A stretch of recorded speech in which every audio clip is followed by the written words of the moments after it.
बड़े ध्यान से सुनिएगा सब लोग।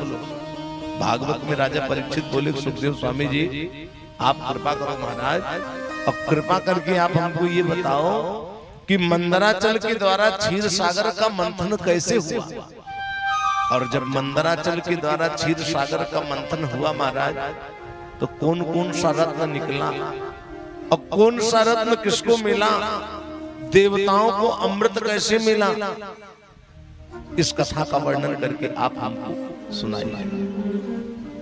तो भागवत में सुखदेव स्वामी जी बोले परीक्षित, जब दुर्वासा ऋषि के श्राप के कारण देवताओं का अधिकार स्वर्ग से चला गया, आप लोग भी समझना सब लोग, जब दुर्वासा ऋषि के श्राप के कारण स्वर्ग से देवताओं का अधिकार चले गया, दैत्यों का अधिकार हो गया।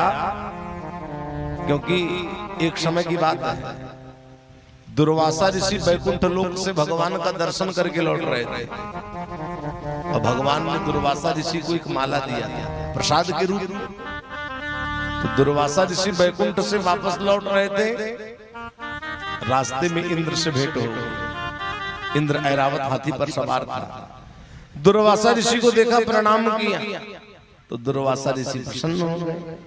तो दुर्वासा ऋषि को भगवान ने जो माला दिया था प्रसाद के रूप में, दुर्वासा ऋषि वो माला इंद्र को दे दिए धारण करने के लिए। लेकिन इंद्र स्वयं उस माला को अपने गले में धारण नहीं किया, हाथी की सूंड में डाल दिया, और वो माला हाथी की सूंड से गिरी, हाथी के पांव से कुचला गई। दुर्वासा ऋषि देखे, दुर्वासा ऋषि का क्रोध बढ़ गया। दुर्वासा ऋषि बोले मूर्ख, भगवान का माला मुझको प्रसाद के रूप में मिला था, और मैं तुझे धारण करने के लिए दिया, लेकिन तू स्वयं धारण ना करके हाथी की सूंड में डाल दिया।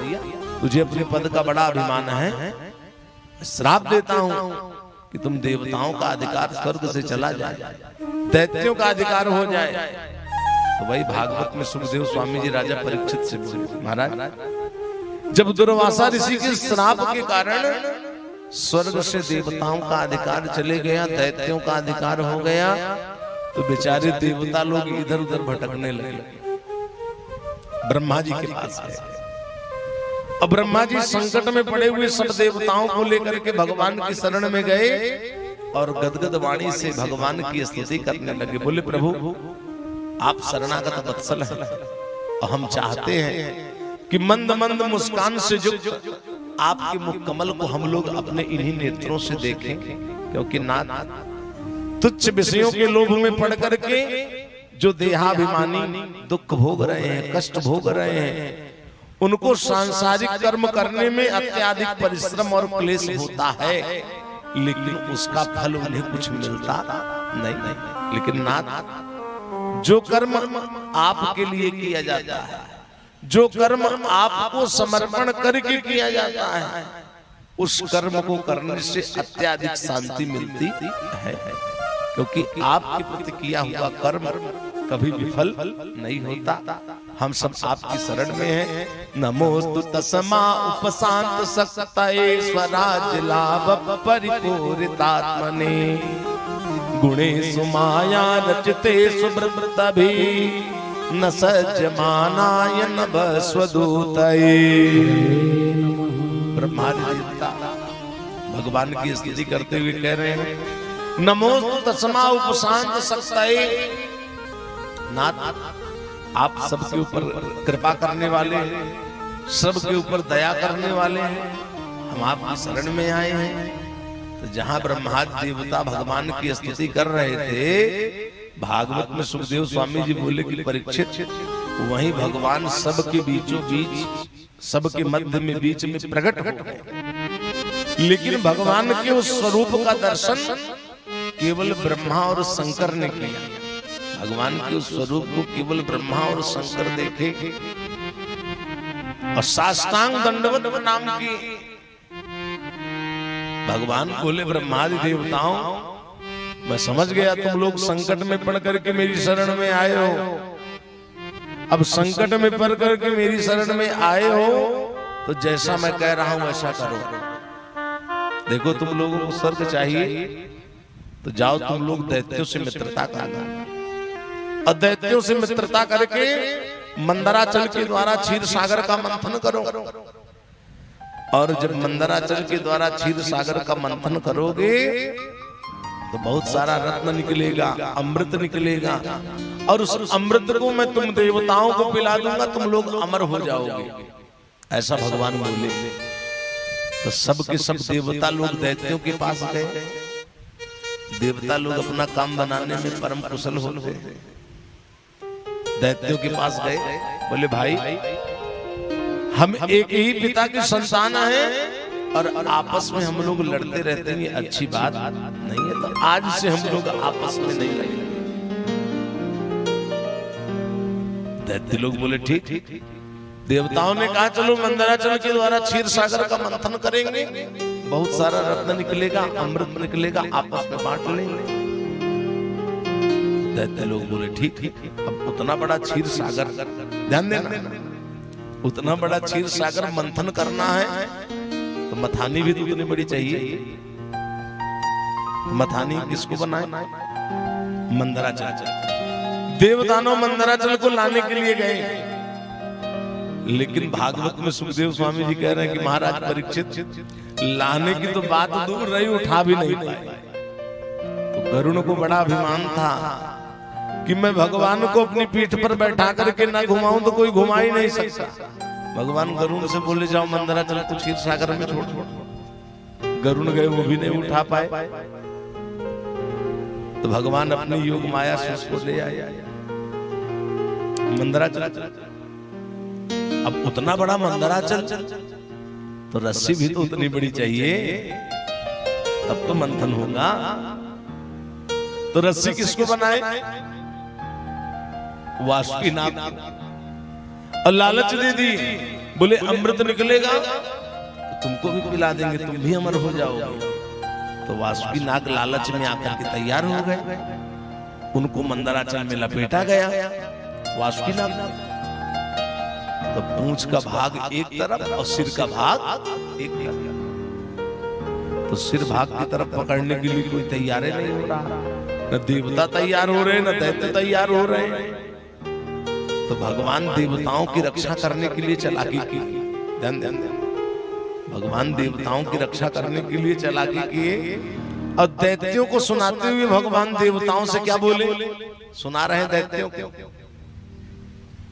और कह रहे हैं देवताओं से, क्या कह रहे हैं भगवान? कह रहे देवताओं क्या देख रहे हो? हम लोग देवता हैं, बड़ी बड़ी यज्ञ करते हैं, वेद का पाठ करते हैं, ये सर्प की पूंछ अशुद्ध है, इधर से मलमूत्र का त्याग करता है, चलो हम लोग सिर की तरफ पकड़े। ऐसा दैत्यों को सुनाते हुए देवताओं से भगवान जब बोले, दैत्य लोग बोले रुक जाओ, ठहरो। देवताओं से हम तुमसे कम थोड़ी हैं।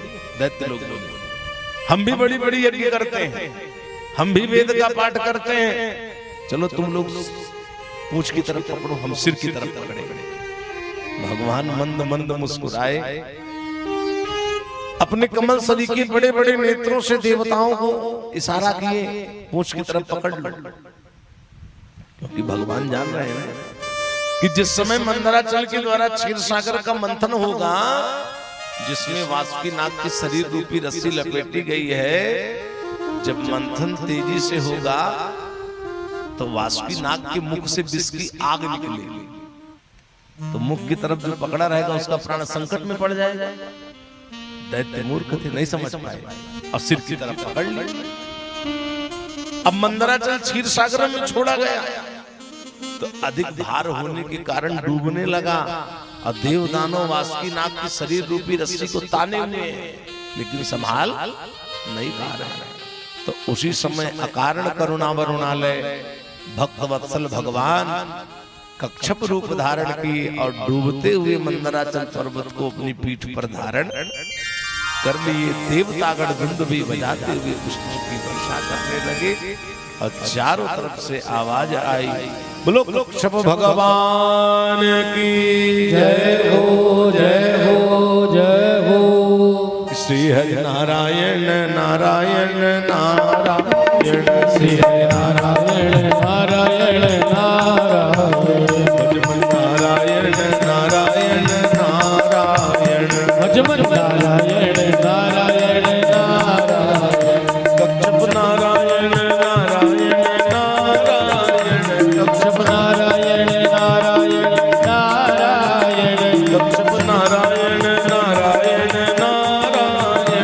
अच्युत नारायण नारायण नारायण श्री हरि नारायण नारायण नारायण नारायण नारायण नारायण नारायण नारायण श्री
जैसे भगवान के हाथ में दिए, भगवान तुरंत उसको अपने गले में धारण कर लिए। इसी कहते हैं दो की लड़ाई में तीसरे का फायदा।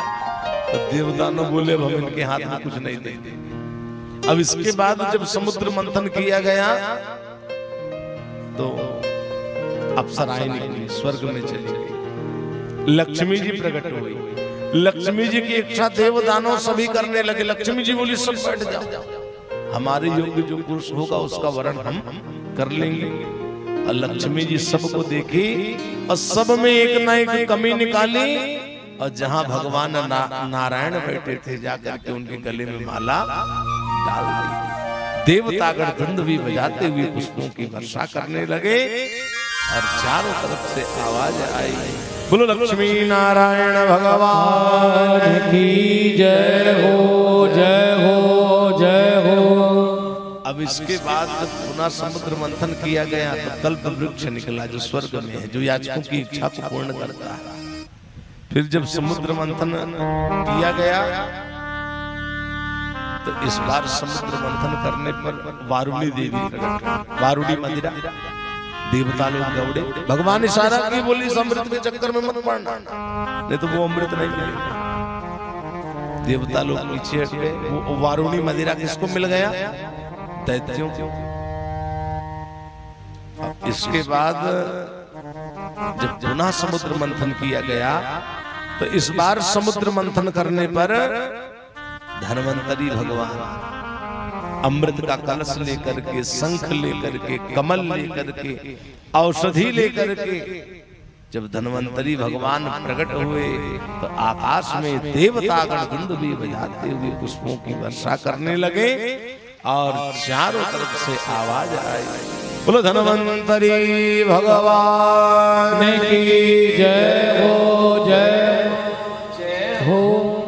जैसे ही धन्वंतरी भगवान प्रकट हुई अमृत का कलश लेकर के, बड़े ध्यान से सुनना, भागवत में सुखदेव स्वामी जी परीक्षित से बोले महाराज उस अमृत के कलश के लिए देव दानव इनमें छीना झपटी होने लगे।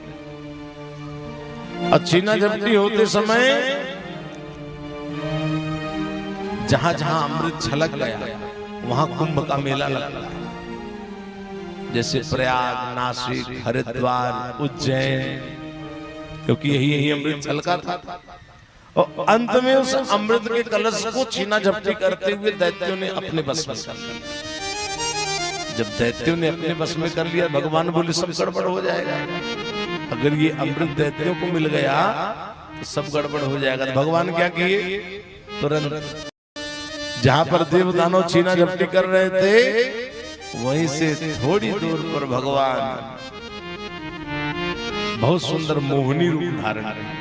अब मोहिनी रूप धारण करके प्रकट हो गए कि अहो रूप महोधाम अहो वस्यानव वयः इति ते ताम विद्युत परचुजति हिक्षया कि अहो रूप महोधाम अहो वस्यानव वयः अहो रूप महोधाम अहो वस्यानव वयः। देखो भगवान जब मोहन बन करके सबको मोह लेते हैं तो यही भगवान जब मोहिनी रूप धारण किए रहे होंगे तो इनका कितना सुंदर स्वरूप रहा होगा। देव दानव सब देखे, चारों तरफ से घेर लिए मोहिनी भगवान अपनी सुध बुध खो बैठे। बोले देवी जी आप कहां से आई? एक बात ध्यान देना, जो लोग संसारिक मोहिनी में आसक्त हैं उनको भक्ति रूपी अमृत मिलने वाला नहीं है। जिनका मन मनमोहन भगवान श्री कृष्ण में आसक्त है उन्हीं को भक्ति रूपी अमृत मिलेगा। मोहिनी भगवान को देख करके दैत्य लोग अपनी सुध बुध खो बैठे। बोले देवी जी आप कहां से आए? आपका विवाह हुआ है कि नहीं हुआ? अब भला बताओ विवाह हुआ है कि नहीं हुआ है पूछने क्या आवश्यकता है। लेकिन मोहिनी भगवान के स्वरूप को देख करके दैत्य अपनी सुध बुध खो बैठे। मोहिनी भगवान बोले मेरा कोई एक घर नहीं है, मेरे कई घर है। मेरा जो भक्त मुझको बुलाता है मैं अपने उस भक्त के घर जाता हूँ। मोहिनी भगवान के कहने का तात्पर्य सुखदेव स्वामी जी बोले परीक्षित कुछ अलग अलग, लेकिन दैत्य मूर्ख थे और मूर्ख अर्थ का अनर्थ करते हैं कि नहीं? दैत्य मूर्ख थे, कुछ और समझ लिए। बोले देवी जी इस अमृत के कलश के लिए हमें छीना झपटी हो रही है, इसका बंटवारा कर देंगे क्या? तो मोहिनी भगवान बोले कथम कश्यपतायादा पुंसल्यामयि संसता। अरे भाई तुम लोग कश्यप ऋषि की संतान और मुझ मंचली पुंचली स्त्री पर भरोसा करते हैं, जबकि व्यभिचारिणी स्त्री और कुत्ते की मित्रता क्षणिक है। ध्यान देना, कब कैसे कहां किसको धोखा दे दे कोई ठिकाना नहीं है। जैसे एक गांव में एक किसान रहता था, ध्यान देना, एक गांव में एक किसान रहता था और वो कोठी में धान रखा था, जिसमें धान रखते हैं आप छत्तीसगढ़ में आप लोग कोठी कहते हैं ना, तो कोठी में धान रखा था। तो लेकिन उसकी जो औरत थी किसान की वो मिठाई बहुत खाती थी, तो कोठी से धान निकालती थी। पति जिस खाट पर सो रहा था बड़े जोर से मारी, तो पति उठा, देखा, बुला रही कौन सी देवी दर्शन दे रही है। सोचा कोई देवी दर्शन दे रही है, तो हाथ जोड़ा, बोला देवी जी आप कौन? तो बोली मैं हूं चंडी। क्या बोली? मैं हूं चंडी और चढ़ी हूं पंडी और ली हूं हंडी। बोल तेरे को मार के खाऊं कि तेरी कोठी का धान भूसा कर। बोला कि देवी जी मेरे को मत मारो और कोठी का धान भूसा कर। तो कोठी का धान पहले ही भूसा कर दी। तो वही भागवत में भगवान बोले कथम कश्यप। अरे भाई तुम लोग कश्यप ऋषि की संतान हो और मुझ मंचली पुंचली स्त्री पर भरोसा कर रहे हो। अगर पूरा भरोसा हो तब तो मैं अमृत का बंटवारा करूंगी। मोहिनी भगवान बोले। तो दैत्य लोग अपनी सुध बुध खो बैठे थे। बोले देवी जी हमको पूरा भरोसा है, आप अमृत का बंटवारा करिए, अमृत का कलश दे दिए। मोहिनी भगवान अमृत का कलश लिए, देवताओं को अलग लाइन लगवा दिए, दैत्यों को अलग लाइन लगवा दिए और देवताओं को अमृत पिलाते हुए चले जा रहे हैं। और दैत्य लोग बेचारे बस बैठ करके चुपचाप देख रहे हैं और सोच रहे हैं कहीं कुछ बोल देंगे तो मोहिनी नाराज हो चली न जाए। कुछ बोल भी नहीं पा रहे हैं। लेकिन राहु नाम का दैत्य था, बड़ा चालाक था, समझ गया हमारे साथ धोखा हो रहा है। तुरंत सूर्य और चंद्रमा के बीच में जाके बैठ गया। भगवान उसको भी अमृत पिला दिया। सूर्य और चंद्रमा इशारा किए, प्रभु ये देवता नहीं है, ये दैत्य है। भगवान तुरंत अपने चक्र सुदर्शन से उसके सिर को धड़ से अलग कर दिए। लेकिन अमृत का संसर्ग तो हो ही गया था। तो ऊपर का राहु ग्रह बना, नीचे का केतु ग्रह बना। ब्रह्मा जी ने ग्रहों में शामिल किया। राजा परीक्षित बोले, सुखदेव स्वामी जी आप कहते हैं कि तस्माद भारत सर्वात्मा, भगवान जगत के स्वामी है, भगवान जगत के ईश्वर हैं, तो भगवान को नहीं पता चला क्या कि ये दैत्य बैठा है? सुखदेव स्वामी जी बोले, परीक्षित भगवान सर्व अंतर्यामी है, भगवान जान गए राक्षस है, दैत्य है। लेकिन एक कतार में कई लोग बैठे हैं, तो एक को जो दिया जाएगा भोजन करने के लिए, एक लाइन में बहुत सारे लोग बैठे हैं, तो एक को जो दोगे सबको देना पड़ेगा कि नहीं? पंक्ति दोष लगेगा। अब भगवान सब कुछ करने में समर्थमान है। अमृत का पान कराए और उसके सिर को धड़ से अलग कर दिए। अब तुरंत मोहिनी से क्या बन गए भगवान? मोहन बन गए। दैत्य लोग देखे, बोले अरे ये तो कोई मोहिनी होनी नहीं है, ये तो मनमोहन भगवान है, हम लोगों को ठग लिए। भगवान गरुड़ की पीठ पर बैठे, बोले अब मैं चलता हूँ। इसके बाद घनघोर देवासुर संग्राम हुआ, जिसमें अमृत पी लेने के कारण देवताओं की विजय हुई और सभी दैत्य मारे गए। आकाश में देवतागण गंध भी बजाते हुए पुष्पों की वर्षा करने लगे और चारों तरफ से आवाज आई, बोलो मोहिनी भगवान की जय हो, जय हो, जय हो। भगत हेतु प्रभु नर्तन धरही, निज इच्छा लीला बहु करही, अस प्रभु छाणी भजहि जे आना, ते नर पशु बिन पूछ बिसाना। श्रोताओं, भगवान भक्तों के कल्याण के लिए विविध प्रकार से स्वरूप धारण करते हैं, विविध प्रकार की लीला करते हैं। इसलिए भगवान के भक्तों को चाहिए कि वो अनन्य भाव से भगवान की शरण लें। चाहे जैसे हो, अपना नाता भगवान से जोड़ो, चाहे ज्ञान के द्वारा, चाहे वैराग्य के द्वारा, चाहे भक्ति के द्वारा, कैसे भी अपना नाता हमें भगवान से जोड़ना चाहिए।